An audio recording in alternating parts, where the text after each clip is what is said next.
Little things everyday by গার্গীর আজকের ব্লগে আমি তোমাদের সাথে শেয়ার করব ওটস চিলার রেসিপি। আর তার সাথে লাস্ট উইকেন্ডে আমাদের একটা আউটিংয়ে আমরা বেরিয়েছিলাম আমার বন্ধু অমৃতার বাড়িতে। তো চলো পুরো স্টোরিটা আজকে তোমাদের সাথে শেয়ার করব।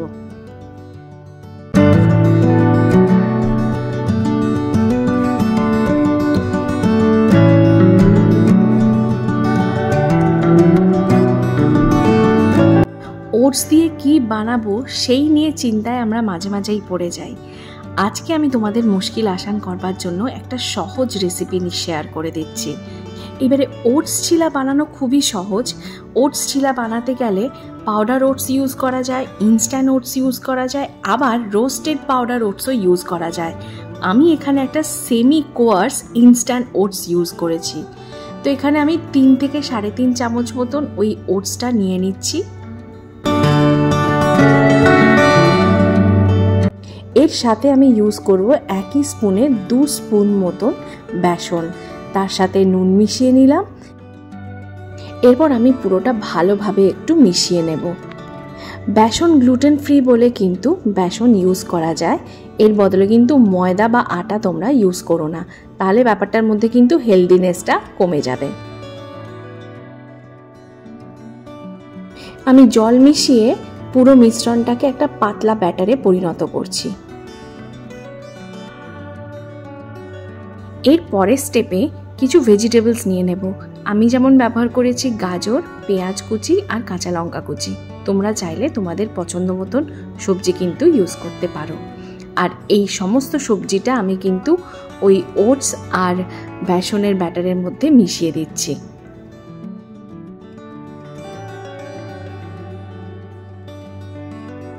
ব্যাটারটা কিন্তু একদম শক্তও হবে না, আবার একদম পাতলাও হবে না, মোটামুটি মাঝামাঝি অনেকটা ধোসার ব্যাটারের মতন কিন্তু কনসিস্টেন্সিটা হবে, যাতে কড়ার উপরে বা তাওয়ার উপরে খুব ইজিলি গ্লাইড হয়ে যায়।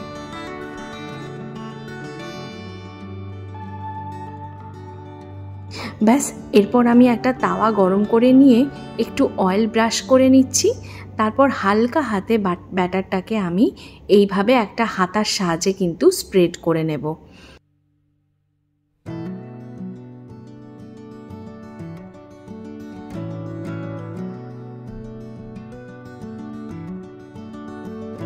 চিলা বানাতে একটু টাইম লাগে।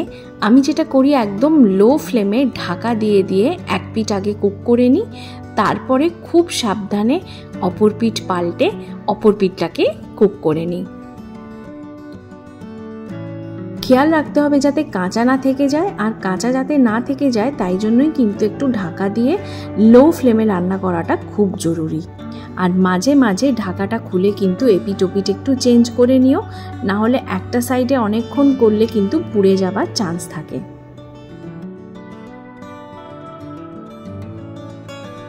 ব্যাস, আমার চিলা কিন্তু একদম রেডি হয়ে গেছে। আমি এবার এটা সার্ভিং ডিশে নিয়ে নিলাম। এরপর আবার অয়েল ব্রাশ করে আমি পরপর বাকি যে চিলাগুলো আছে সেগুলো কিন্তু রেডি করে নেব।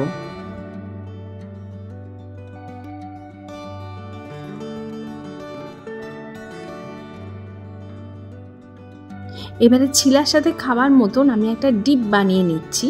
আমি এই 3 চামচ মতন একটু টক দই নিয়েছি, তার মধ্যে একটু গার্লিক পাউডার, একটু বিট নুন, একটু চাট মশলা আর একটু রেড চিলি পাউডার দিয়ে একটা ডিপ বানিয়ে নিয়েছি। ওটস চিলা কিন্তু খাবার জন্য একদম প্রস্তুত। তোমরা কিন্তু এভাবে বানিয়ে আমাকে কমেন্ট সেকশনে জানিও যে কেমন লাগলো। আমার তো দারুণ লাগে এভাবে খেতে।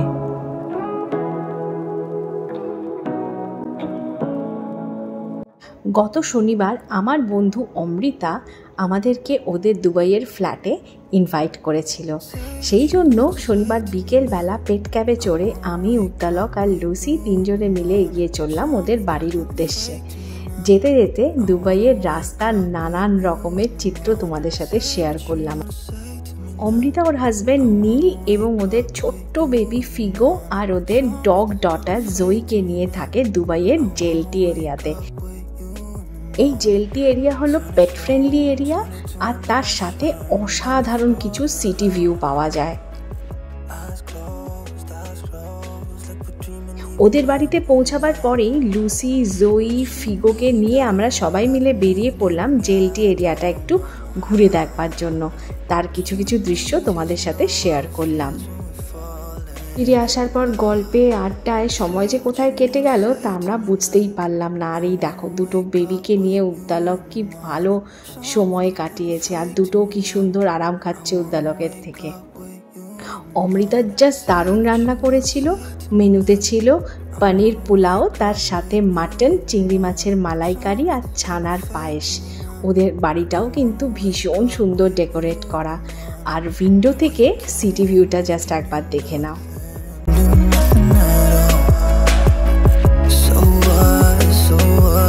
বিকেল থেকে রাত অবধি সারা সন্ধেটা কিন্তু জাস্ট দারুণ কাটলো। এরপরে আমাদের বাড়ি ফেরবার পালা, তার সাথে ব্লগটাও কিন্তু এখানেই এন্ড করব। কেমন লাগলো আজকের ব্লগটা ডেফিনেটলি জানিও। ভালো লাগলে like, comment, share and subscribe করো। আবার ফিরে আসবো একটা নতুন ব্লগ নিয়ে। Bye bye.